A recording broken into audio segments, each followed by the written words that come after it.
اعوذ باللہ من الشیطان الرجیم بسم اللہ الرحمن الرحیم والصلاة والسلام علی سیدنا و نبینا و اشرف الانبیاء والمرسلین و ابو القاسم محمد و علیہ الطیبین الطاہرین وبعد السلام علی ولیہ و وزیرہ و امینہ و ذریتہ و عزتہ و نصرتہ و اطرتہ و قرآن ناطقہ علی ابن ابی طالب غالبا علی کل غالب مطلوب کل طالب قاتل مرحب وانتر والد شبیر شبر کالا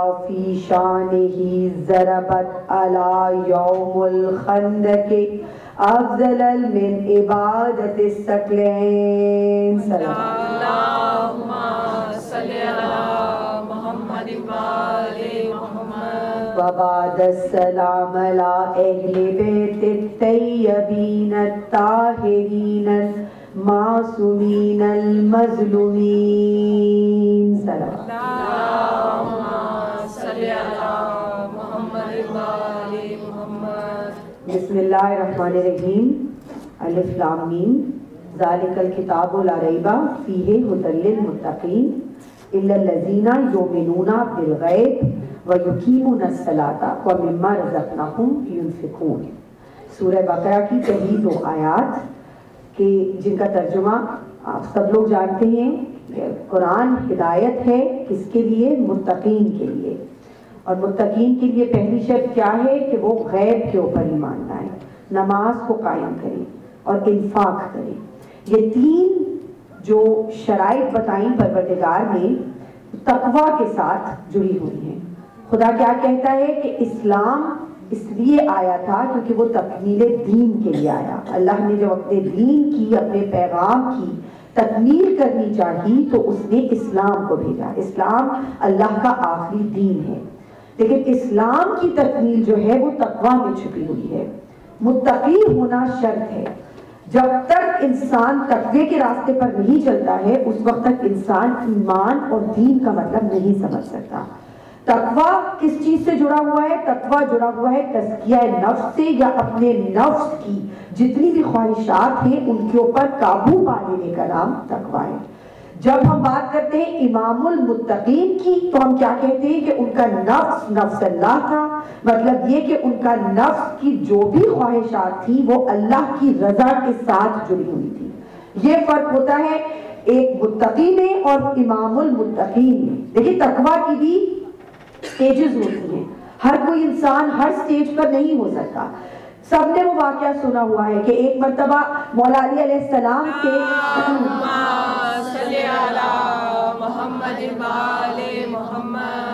کہ مولا علی علیہ السلام سے کسی نے پوچھا کہ مولا اطاعت کس کو کہتے ہیں؟ حضرت ابو ذر غفاری کا سوال تھا. تو اب حضرت ابو ذر غفاری کی محبت، ان کا تقویٰ کسی سے چھپا ہوا نہیں ہے. ان کے لیے کہا تھا مولا نے کہ میں نے جتنا سچا ابو ذر کو پایا ہے اتنا سچا میں نے کبھی کسی کو نہیں پایا. اور وہ تھے کہ جنہوں نے تمام کے تمام اپنا گھر بار چھوڑ کر وہ چلے گئے تھے اس لیے کہ ان کو یہ تھا کہ میں اہل بیت کے شان میں کوئی بھی گستاخی برداشت نہیں کر سکتا. ساری زندگی انہوں نے اپنے آپ کو محبت اہل بیت میں غرق کر کے رکھا ہے. جب انہوں نے پوچھا کہ اطاعت کیا ہے تو مولا نے کہا کہ ایسا کرو ابو ذر کہ یہ جو تلوار سامنے پڑی ہے اس کو اٹھاؤ اور اس کو اٹھا کر حسن و حسین کے گردن کو قلم کر دو. جب یہ بات ہوئی تو حضرت ابو ذر غفاری نے گھبرا کر دیکھا مولا علی کو اور کہا مولا یہ آپ کیا کہہ رہے ہیں؟ تو مولا نے کہا کہ اچھا. مولا مسکرائے. اس کے بعد دوسری طرف نظر کی حضرت سلیمان فارسی پر.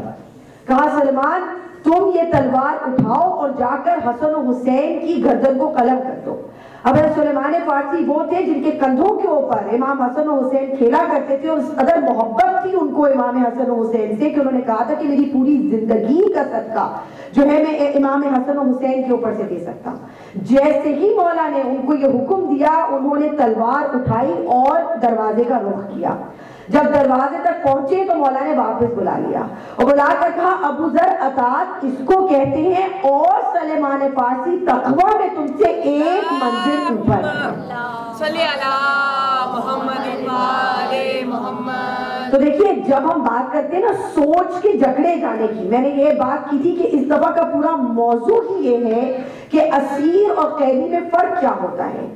جو قیدی ہے وہ ہے کہ جو اپنی خواہشات اور نفس میں قید ہو جاتا ہے۔ اگر وہ کوئی چیز کو، بہت سارے لوگوں کو آپ نے یہ دیکھا ہوگا کہ آپ ان کو کسی چیز سے روکتے ہیں، بچیاں ہیں آپ ان کو کہیں کہ تمہیں اپنے سر کو ڈھکنا ہے، اچھا اگر بچیاں سر کو ڈھک لیں بہت اچھی بات ہے، لیکن اگر وہ اپنے دل سے نہیں ڈھکیں گی اور کسی کے کہنے میں آ کر ڈھکیں گی تو کوئی بھی جو ان کو موقع ملے گا وہ اسی وقت جو ہے وہ ترک کر دیں گی اپنے سر کو ڈھکنا۔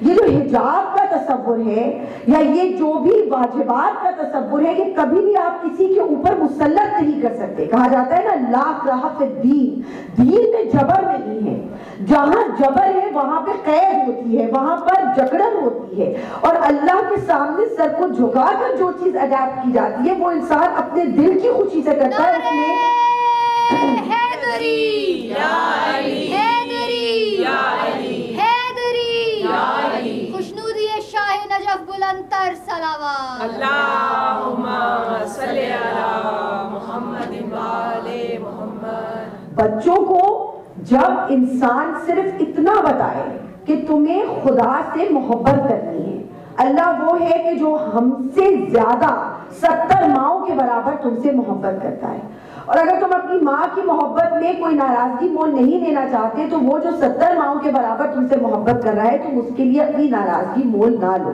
اپنی روح کو پاک رکھو، اپنی نیت کو پاک رکھو، اپنے دل کو پاک رکھو۔ جب انسان اپنے اندر سے تزکیہ نفس کے راستے پر چلا جاتا ہے تو اس کو ان ریچولز کی ضرورت نہیں پڑتی ہے۔ یہ بہت دفعہ بہت سارے لوگوں نے میرے سے اس بات پر بحث بھی کی ہے کہ آپ یہ بات مت کیا کریں، کہ دیکھیے میں نے کبھی آج تک کسی بھی واجبات کے اگینسٹ بات نہیں کی ہے، نہ ہی میں نے خدا نہ کرے یہ کہنے کی کوشش کی ہے کہ پردہ غلط ہے، میں کہہ ہی نہیں سکتی، لیکن کہنا صرف یہ ہے کہ مسلط کر دینا دین کو بھی کسی کے اوپر غلط ہے۔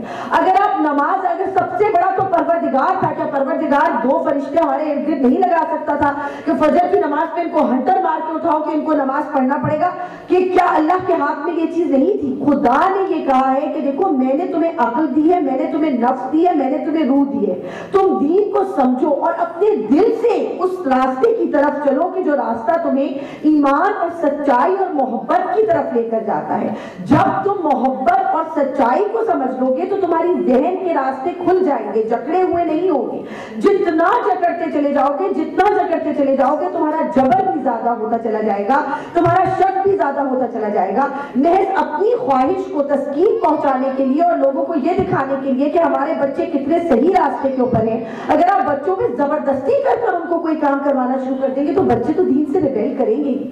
دیکھیے آپ، ہمارے مولا کا قول ہے، مولا نے کیا کہا ہے کہ اولاد کو اپنا جیسا بنانے کی کوشش مت کرو بلکہ خود اولاد کے رنگ میں رہو، اس لیے کہ اولاد آگے کے لیے پیدا ہوئی ہے اور تم پیچھے سے ہو۔ تو اگر آپ اپنے بچوں کی خواہشات کو سمجھ کر ان کو دین کی طرف لے کر جائیں گے اور ان کے اوپر کوئی چیز مسلط کرنے کے بجائے، جبر کرنے کے بجائے صحیح کہنا آپ کا فرض ہے، آپ ان کو صحیح کہیں، غلط کہیں، ان پہ نظر ضرور رکھیں، مگر مسلط کرنا کسی چیز کو، جبر کرنا سوچ کو جکڑ دیتا ہے، اور یہ جو سوچ کو جکڑنا ہوتا ہے یہ اتنی غلط چیز ہوتی ہے کہ اس سے انسان آگے جا کے اتنی کمزوریاں انسان کے اندر پیدا ہو جاتی ہیں۔ آپ کو بہت سے لوگ ایسے نظر آئیں گے جو بڑے کامیاب ہیں، بہت پڑھے لکھے ہیں، لیکن اتنے سائیکولوجیکل ایشوز ہوتے ہیں ان کے اندر کہ وہ اپنے ماں باپ کے لیے، اپنی اولاد کے لیے، اپنی بیویوں کے لیے مشکل بن جاتے ہیں، شوہروں کے لیے عورتیں مشکل بن جاتی ہیں۔ کیوں؟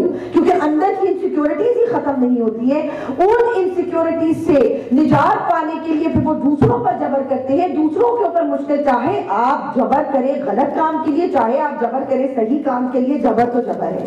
صحیح کام بھی انسان آزادی سے ہی کرتا ہے اور غلط کام بھی انسان آزادی سے ہی چھوڑتا ہے۔ کوئی انسان کو آپ زبردستی کسی چیز کے اوپر مجبور نہیں کر سکتے. جب اللہ نے زبردستی نہیں کی تو ہم زبردستی کرنے والے کون ہیں؟ دیکھیے ہمارے امام اور ہمارے نبی آج تک ان کا نام اس لیے لیا جاتا ہے کہ انہوں نے تلواروں سے حکومت کرنے کی کوشش نہیں کی, انہوں نے دلوں پر حکومت کی ہے, دلوں کے اندر اپنی محبت کو بھرا ہے. یہی وجہ ہے کہ ہم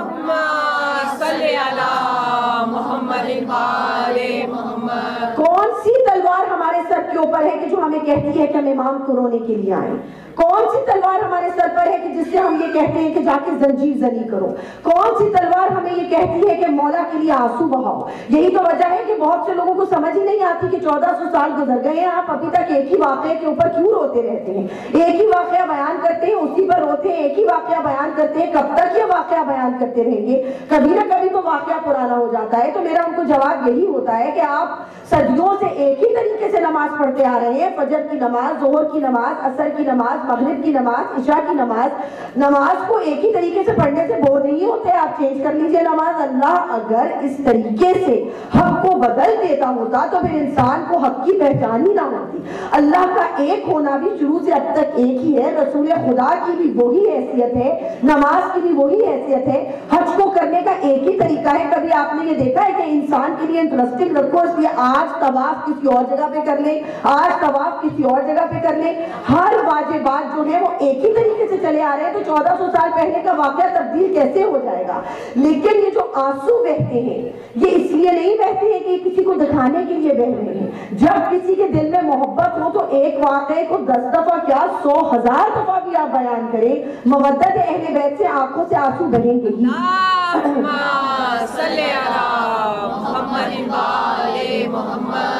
بس اگر اسی جذبے کے ساتھ انسان دین کو بھی سمجھنا شروع کر دے تو پھر وہ واجبات کو ادا کرنے میں اس کو کبھی کوئی پرابلم ہوگی ہی نہیں.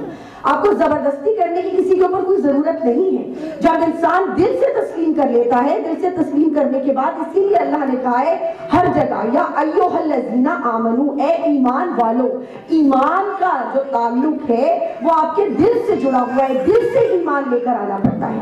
کوئی بھی چیز دل سے تسلیم کیے بغیر انسان اس کے اوپر عمل نہیں کر سکتا. اور یہی وجہ ہے کہ آج کا یہ جو پورا ٹاپک میں نے 10 دن پڑھا ہے کہ اپنی سوچ کو آزاد کریں, مشکلوں سے بھی گزرنے کے لیے. اگر انسان اپنے آپ کو بیچارہ سمجھے, یہ میں ہمیشہ کہتی ہوں, کبھی وکٹم نہ بنے, ہمیشہ سروائیور بنے.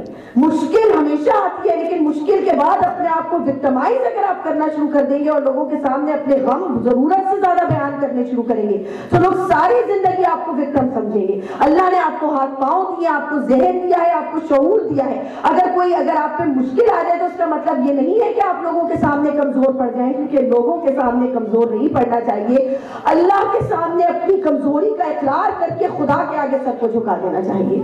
یہی وجہ ہے کہ دیکھیے میرے مولا علی ساری دنیا ان کے دروازے پر جاتی رہی ہے, اگر انہوں نے سر جھکایا ہے تو صرف ایک کے سامنے سر کو جھکایا ہے, یہ بتانے کے لیے کہ جب اس ایک کے سامنے اپنے سر کو جھکا لو تو پھر دنیا میں کسی کے سامنے سر کو جھکانے کی آپ کو ضرورت نہیں ہے.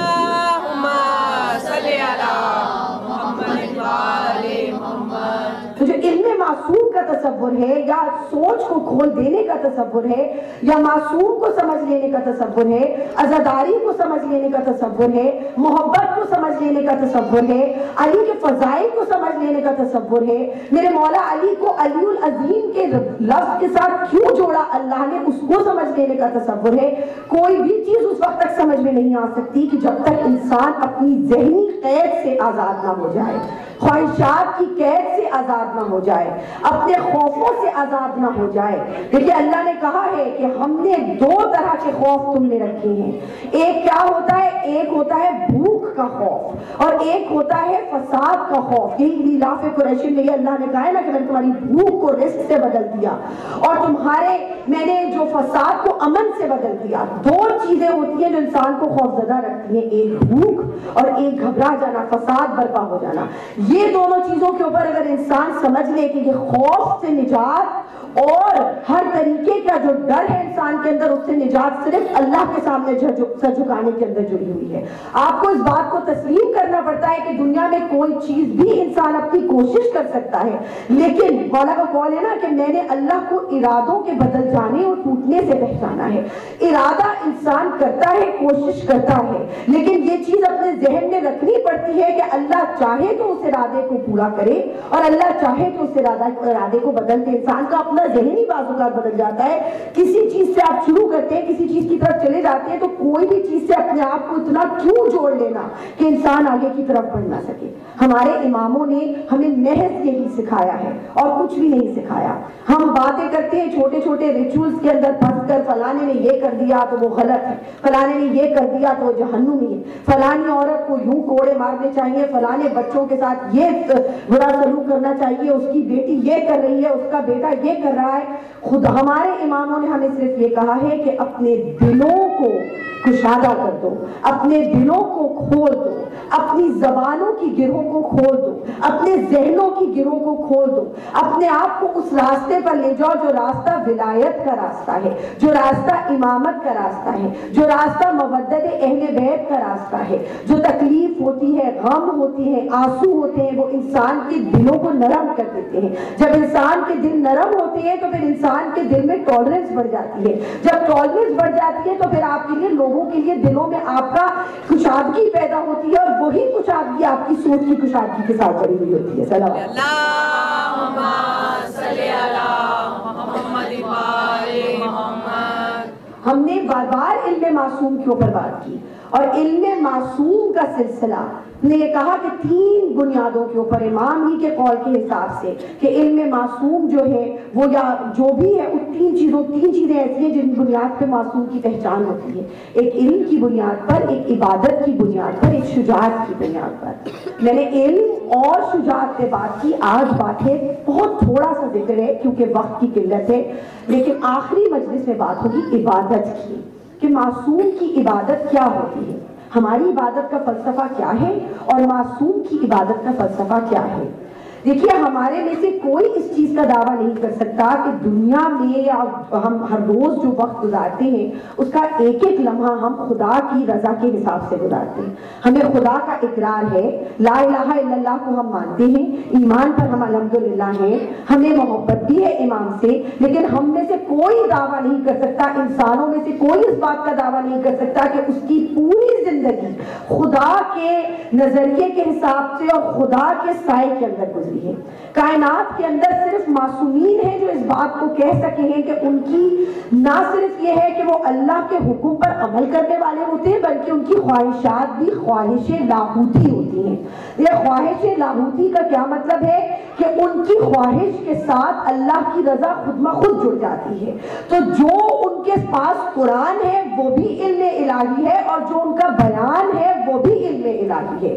جو ان کی شجاعت ہے وہ بھی علم الہی ہے، اور جو ان کی عبادت ہے وہ بھی علم الہی ہے۔ وہ اگر اٹھتے ہیں تو بھی علم الہی کے حساب سے، اور اگر بیٹھ جاتے ہیں تو بھی علم الہی کے حساب سے۔ جو کچھ اللہ چاہتا ہے وہ کرتے ہیں، جو کچھ اللہ نہیں چاہتا وہ نہیں کرتے۔ اگر اولاد کی محبت دل میں آتی ہے وہ بھی اللہ کے حکم کے مطابق، اور جن سے وہ محبت کرتے ہیں ان سے اللہ کو محبت ہو جاتی ہے۔ جس راستے پر وہ چلتے ہیں اللہ اس کو صراط مستقیم بنا دیتا ہے۔ اگر وہ رکوع میں زکوٰۃ انگوٹھی دے دے تو اللہ پوری امت کے اوپر زکوٰۃ کو واجب کر دیتا ہے۔ صلی علی محمد و آل محمد۔ اگر وہ تلوار کو اٹھائیں تو اللہ ان کی تلواروں کی قسمیں کھاتا ہے۔ اگر وہ دین کو سمجھیں تو اللہ ان کے دین کو ہی اسلام بنا دیتا ہے۔ اگر وہ سچ بات کریں تو اللہ اس سچ کو تمام دنیا کے لیے سچ ثابت کر دیتا ہے۔ اگر وہ حق کی بات کریں تو اللہ یہ کہتا ہے کہ حق کو وہی موڑو کہ جہاں پہ وہ جا رہے ہیں۔ اگر وہ ستاروں کی بات کریں تو اللہ کہتا ہے کہ ستاروں کو وہی موڑو جہاں وہ جا رہے ہیں۔ ہر چیز جو ان کی خواہشات ہیں وہ اللہ کی رضا، اور اللہ کی خواہش ان کی رضا۔ ہم مانتے ہیں اللہ کی رضا، لیکن وہ صرف اللہ کی رضا نہیں مانگتے بلکہ اللہ بھی ان کی رضا کا طالب رہتا ہے۔ جب انسان رضا کی اس مقام پر ہو جہاں خدا نے اس پہ طہارت ڈال دے اور خدا خدا یہ کہے کہ صرف تیری رضا میرے ساتھ جڑی نہیں بلکہ میری رضا بھی تمہارے ساتھ جڑی ہوئی ہے، تو دیکھیے عبادت سے ثواب کا تو کانسیپٹ ہی نکل گیا۔ یہ ثواب اور گناہ سے بچنا، واجبات سے بچنا، میری طرف غور کریں، ہماری نماز اور ان کی نماز ایک نہیں ہے۔ اگر وہ معصوم ہے تو معصوم کا مطلب ہے کہ اب وہ ان کو خدا نے تمام طرح کی نجاستوں سے دور کر دیا ہے، وہ کوئی بھی گناہ کر ہی نہیں سکتے۔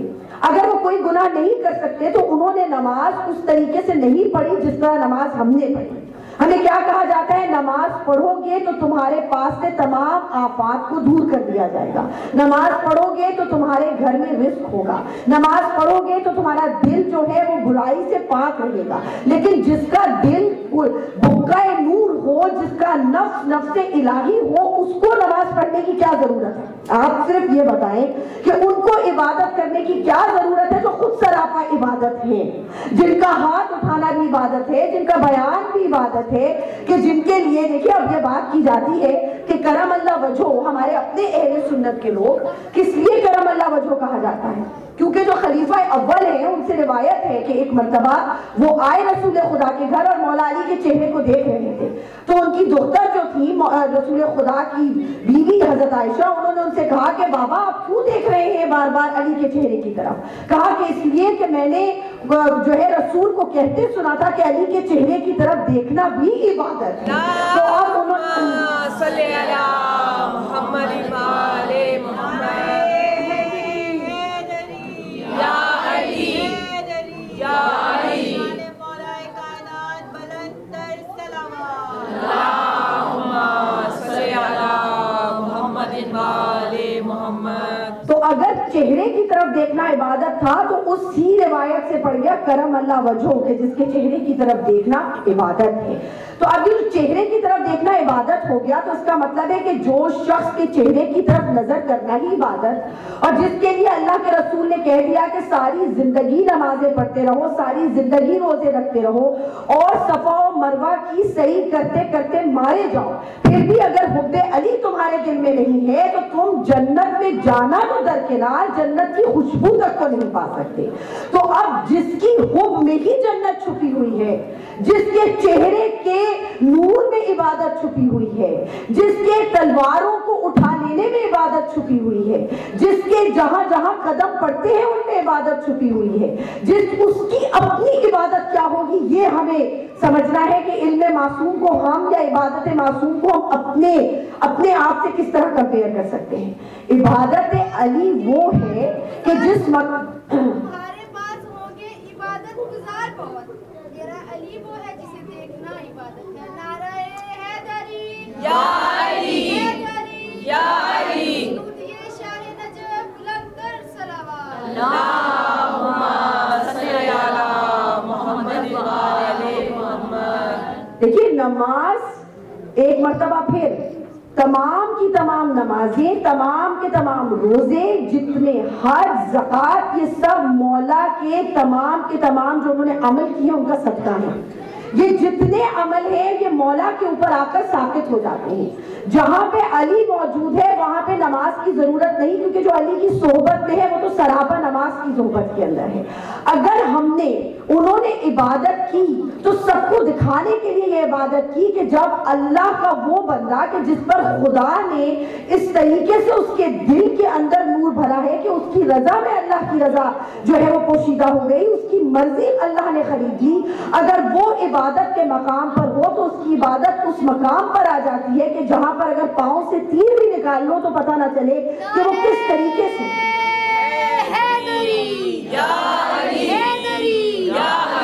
خوشنودی شاہ نجف بلند تر صلوات اللہم صلی اللہ محمد وآل محمد۔ میرے مولا علی کی عبادت کیا ہے یہ ہم نہیں سمجھ سکتے، اس لیے نہیں سمجھ سکتے کہ اگر ہم نے اپنے آپ کو دیکھیں، انہیں کسی نے کہا کہ آپ جو ہے دعائے کمیل پڑھتے ہیں اور دعائے کمیل میں مولا نے کتنی دفعہ استغفار کی ہے، کتنی دفعہ توبہ مانگی ہے۔ میں نے ان سے کہا کہ دیکھیے توبہ ان کو کرنے کی ضرورت نہیں تھی کیونکہ وہ معصوم تھے۔ دعائے کمیل جو ہے حضرت کمیل کے لیے بیان کی گئی تھی بتانے کو کہ تمہیں توبہ کس طریقے سے کرنی ہے۔ اس توبہ کو ان سے مت جوڑو کہ جو خود ان کے الفاظ اور ان کے عمل اور ان سے محبت کرنا ہماری توبہ کی ضامن ہے. جب ہم ان کو اپنے جیسا سمجھنا شروع کر دیتے ہیں پھر ہمیں سمجھ نہیں آتی کہ ولائے علی کیا ہے, محبت علی کیا ہے, نماز علی کیا ہے, عبادت علی کیا ہے. ہمیں جس راستے پر چلنا ہے وہ راستہ سچ کا راستہ ہے. سچ اور ہوتا ہے, سچے اور ہوتے ہیں, حق اور ہوتا ہے, حق پر عمل کرنے والے اور ہوتے ہیں, دین اور ہوتا ہے, دیندار اور ہوتے ہیں, اسلام اور ہوتا ہے, مسلمان اور ہوتے ہیں. وہ خود سچ تھے, وہ خود حق تھے, وہ خود دین تھے, وہ خود اسلام تھے. ہم وہ ہیں جنہوں نے ان راستوں کے اوپر چلے ہیں کہ جو راستہ ایمان کی طرف لے کر جاتا ہے, ولائے علی کی طرف لے کر جاتا ہے, عبادت علی کا مطلب سمجھاتا ہے. عبادت میں, ہماری عبادت میں چھپی ہوئی ہے اللہ کی رضا کی خواہش, اور ان کی عبادت میں چھپی ہوئی ہے اللہ کے قرب کی خواہش. ہم اللہ کا قرب حاصل نہیں کر سکتے جب تک ان کے ذریعے نہ جائیں, کیونکہ اللہ کا قرب محض اس کو نصیب ہو سکتا ہے جو ہر وقت اللہ کی رضا میں رہے. جو میں نے بات شروع کی کہ دنیا میں کوئی انسان اس بات کا دعویٰ نہیں کر سکتا کہ وہ اللہ کے قریب ہے. صرف وہ دعویٰ کر سکتا ہے جس کا ایک ایک عمل, دنیا میں کوئی بھی عمل اللہ کی مرضی کے خلاف نہ گیا ہو. ہماری عبادت رضا کے لیے, ان کی عبادت قرب کے لیے. اگر ہم نے کہا قربتاً الا اللہ تو اس قربتاً الا اللہ میں محض اللہ کا فلسفہ نہیں چھپا ہوا ہے بلکہ اہل بیت کا فلسفہ بھی چھپا ہوا ہے. کیونکہ قربتاً الا اللہ کا راستہ نہیں مل سکتا جب تک ہم نہ سمجھ لیں کہ ولائے علی کیا ہے اور ولایت کا تصور کیا ہے. اس ہی تصور سے ہم اللہ کے قریب پہنچ سکتے ہیں, ورنہ نہ خدا آپ کے درمیان اتر کر آئے گا اور نہ آپ اللہ تک پہنچیں گے. ایک ہی راستہ ہے اور وہ ہے امام کے ذریعے جانا, نبی کے ذریعے جانا. نبی نے بتایا کہ اللہ نے تمہیں کیا سمجھایا ہے اور امام تمہیں بتاتا ہے کہ اللہ تمہیں کس طرح بخشواتا ہے, اللہ کی قربت تمہیں کیسے حاصل ہوتی ہے.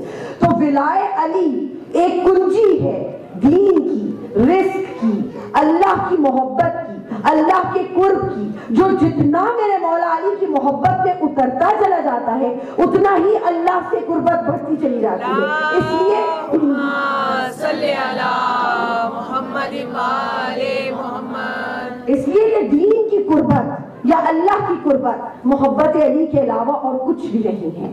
اگر محبت علی دل میں ہوگی تو قربت اللہ کا تصور سمجھ میں آئے گا. اگر امام کی محبت دل میں نہیں ہے, مودت اہل بیت دل میں نہیں ہے, تو آپ کی سوچ ہمیشہ جکڑی ہی رہے گی اور ہر وقت یہی ہوتا رہے گا کہ فلانی بدعت ہے, فلانا شرک ہے, فلانا شرک ہے. اور ہم جب عبادت کی بات کرتے ہیں تو عبادت کا جو ایک پیک ہے وہ ہوتی ہے شہادت. ٹھیک ہے نا, عبادت اور شہادت اسی طرح ایک دوسرے سے جڑی ہوئی ہے کہ جب عبادت کا ایک بہت بالکل آخری مقام آ جائے, وہ آخری مقام جو ہے وہ شہادت ہوتی ہے. اگر آپ کو شہادت میں تفریح کرنی ہے, محض روڈ کے اوپر جاتے ہوئے اگر آپ مر گئے تو آپ شہید نہیں ہیں. دیکھیے شہادت جو ہے وہ بہت بڑا فلسفہ ہے. شہادت وہ ہے کہ جس کے لیے اللہ نے کہا ہے کہ شہید کو میں رزق پہنچاتا رہتا ہوں, شہید کو تم مردہ مت سمجھو, وہ تم لوگوں کی طرح مردہ نہیں ہے بلکہ وہ زندہ ہے لیکن کسی اور منزل کے اوپر ہے, اس کی رزق کا بندوبست بھی میں کر رہا ہوں. تو شہید جو ہے وہ ایک عام انسان کی موت اور ایک شہید کی جو اس دنیا سے چلے جانا ہے وہ ایک دوسرے سے بہت علیحدہ ہے. جب ہم اپنی شہادت ہی کو نہ سمجھ سکے تو ہم امام کی شہادت کو کس طرح سمجھیں گے کہ امام کی شہادت کا فلسفہ کیا ہے. امام کی شہادت میں جو چیز چھپی ہوئی ہے, آج کا دن بڑا سخت دن ہے اور اس لیے کہ یہ جو شب عاشور ہے, میں کہتی ہوں اس رات سے زیادہ سخت رات نہ کبھی زندگی میں آئی اور نہ کبھی زندگی میں آئے گی. اس لیے کہ اس رات ان لوگوں نے کہ جن لوگوں کے عمل کے ساتھ عبادت جڑی ہوئی تھی, اللہ سے مہلت مانگی تھی کہ ہمیں ایک رات اور مہلت دے دیں عبادت کرنے کے لیے. یہ عبادت وہ اس لیے نہیں کر رہے تھے کہ ان کو اللہ کی رضا چاہیے تھی, وہ عبادت اس لیے کر رہے تھے کہ وہ دنیا میں رہتے ہوئے اللہ کی قربت کا مزہ اور زیادہ چکھنا چاہتے تھے. وہ اللہ سے عبادت اللہ کے قریب ہونے کے لیے کرتے تھے, اللہ سے رضا حاصل کرنے کے لیے نہیں کرتے تھے. رضا تو ان کے ساتھ جڑی ہوئی تھی. ایک واقعہ میں ضرور بیان کروں گی اور اس کے بعد منزل کی طرف چلے جائیں گے, جو منزل ہے امام حسین کی شہادت پڑھنے کی منزل. دیکھیے امام زین العابدین علیہ السلام جب مدینہ چلے گئے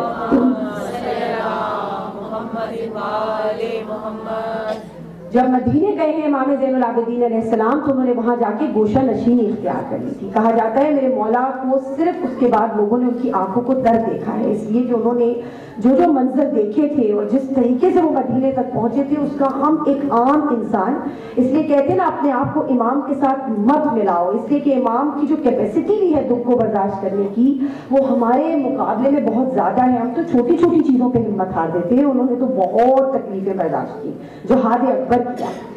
تو جب امیر مختار جو ہے وہ آئے ہیں اور انہوں نے بدلہ لینا شروع کیا ہے، تو ایک شخص جو ہے امام زین العابدین کے پاس آیا. امام زین العابدین نے انکار کر دیا تھا امیر مختار کا ساتھ دینے سے اور کہا تھا کہ دیکھو ہم نے بدلے کے لیے تو یہ قربانی دی نہیں تھی، اس لیے میں جو ہوں تمہارا ساتھ اس چیز میں نہیں دے رہا. لیکن وہ بہت محبت کرنے والے تھے، انہوں نے بدلہ لینا شروع کیا. ایک شخص آیا اور اس نے آ کر حاضری دی میرے مولا کے سامنے اور کہا کہ مولا آپ کو پتا ہے کہ امیر مختار جو ہے وہ بدلہ لے رہے ہیں، جتنے لوگوں نے کتنی تکلیفیں کی تھی وہ بدلہ لے رہے ہیں. میرے مولا نے کوئی لفظ نہیں کہا، بس ایک جملہ بولا کہ اچھا یہ بتاؤ کہ کیا حرملہ پکڑا گیا ہے. بس ایک جملہ بولا. اب اس شخص نے کہا مولا کیوں پوچھ رہے ہیں؟ بس مولا نے کہا نہیں، بس پوچھنا چاہتا تھا کہ حرملہ پکڑا گیا ہے کہ نہیں پکڑا گیا. وہ شخص واپس آیا. جب واپس آیا تو اس نے کیا دیکھا اتفاقاً کہ اسی وقت جو ہے امیر مختار کی جو فوج ہے وہ حرملہ کو لے کر امیر مختار کے پاس جا رہی تھی. وہ شخص گیا اور اس نے کہا کہ امیر یہ ابھی بھی پکڑ کے لائے ہیں حرملہ کو، میں بتانا چاہتا ہوں کہ میں نے مولا کے سامنے حاضری دی، مولا نے میرے سے کوئی لفظ نہیں پوچھا، بس ایک جملہ صرف بولا ہے کہ کیا حرملہ پکڑا گیا ہے. امیر مختار نے کہا میرے امام نے یہ کہا ہے. ایک مرتبہ کہا حرملہ تم میرے سامنے آؤ، بتاؤ ایسا کیا کیا ہے تم نے کہ مولا نے کسی کی بات نہیں کی، صرف تمہاری بات کی کہ حرملہ پکڑا گیا کہ نہیں پکڑا گیا. ایک مرتبہ حرملہ نے کہا کہ دیکھو تم مجھے سزا دینا چاہتے ہو امیر مختار، تو مجھے سزا دے دو لیکن مجھ سے یہ مت پوچھو کہ میں نے کیا کیا.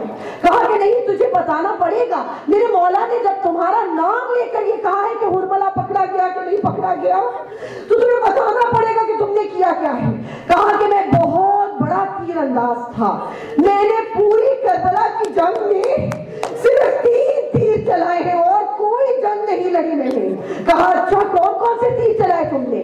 کہا پہلا تیر میں نے اس وقت چلایا جب عباس کٹے جانوں کے ساتھ مشکیزہ لے کر سکینہ کے خیمے کی طرف جا رہے تھے. ارے کوئی ایسا نہیں تھا جو عباس کو روک سکتا. ایک بازو کٹ گیا تھا، دوسرا بازو کٹ گیا تھا، بس تھوڑا سا فاصلہ تھا خیمے میں.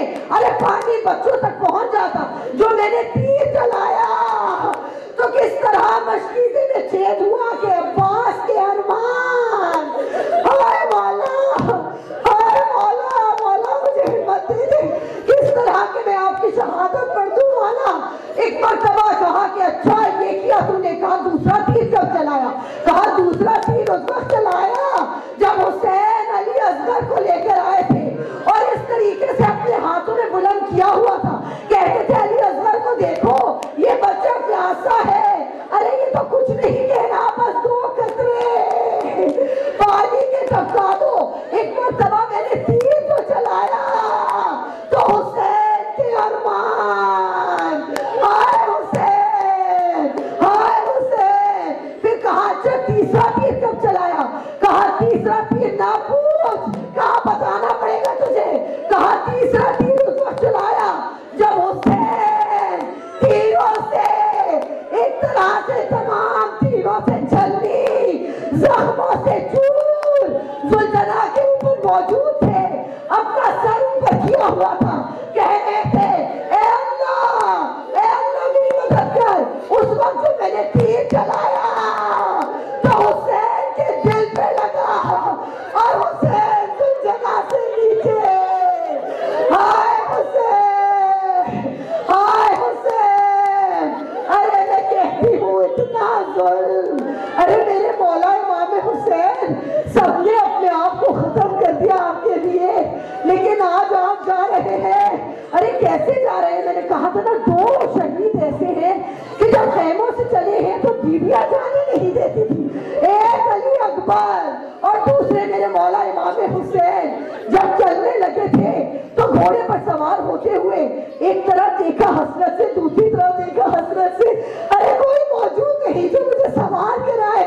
میرے مولا سب کو سوار آپ کراتے رہے لیکن آپ کو سوار کرانے کے لیے کوئی موجود نہیں. میری بیوی ایک مرتبہ بھائی کو پیار کیا، ارے کرتے کو چوما، کہا بھیا حسین یہ کرتا ماں بڑے پیار سے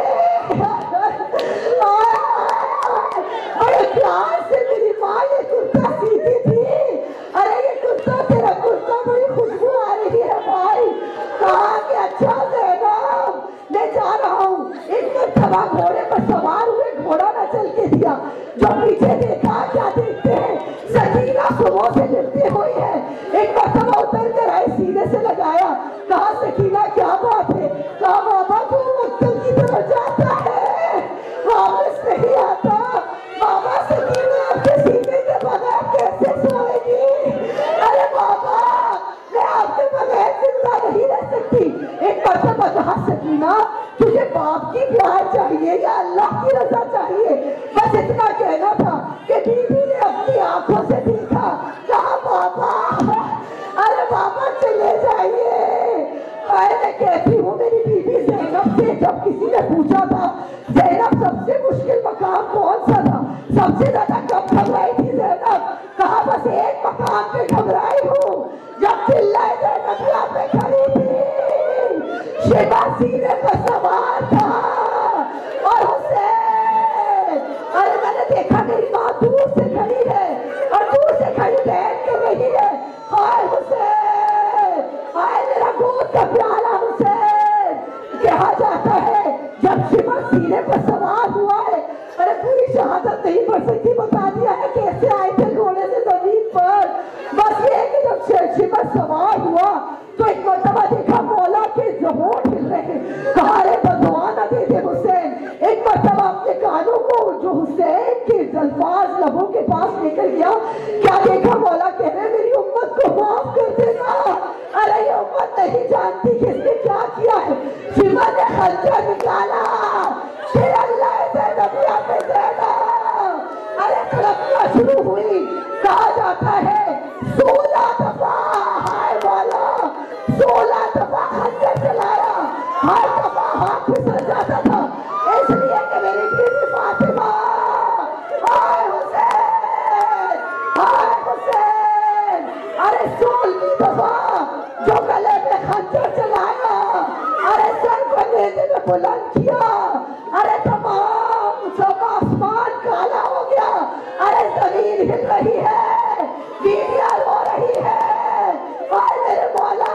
ایک مرتبہ جناب زین العابدین کی آواز آئی، انا للہ و انا الیہ راجعون. ہائے حسین چلا گیا، ہائے حسین چلا گیا. ارے بیویوں کی آن، ارے رسول کا پیارا، ارے فاطمہ کا دلارا. ہائے حسین.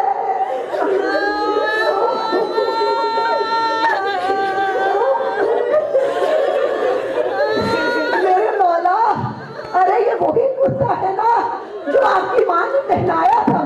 ارے سارے لوگ اپنے اپنے لاشوں کو لے گئے تھے. ارے ایک لاشا، ارے دیکھو وہ کفن کی دیکھ کر بلا میں پڑا رہا. ہائے حسین، ہائے حسین، ہائے حسین.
عاشور کی وہ شام وہ سناٹے کا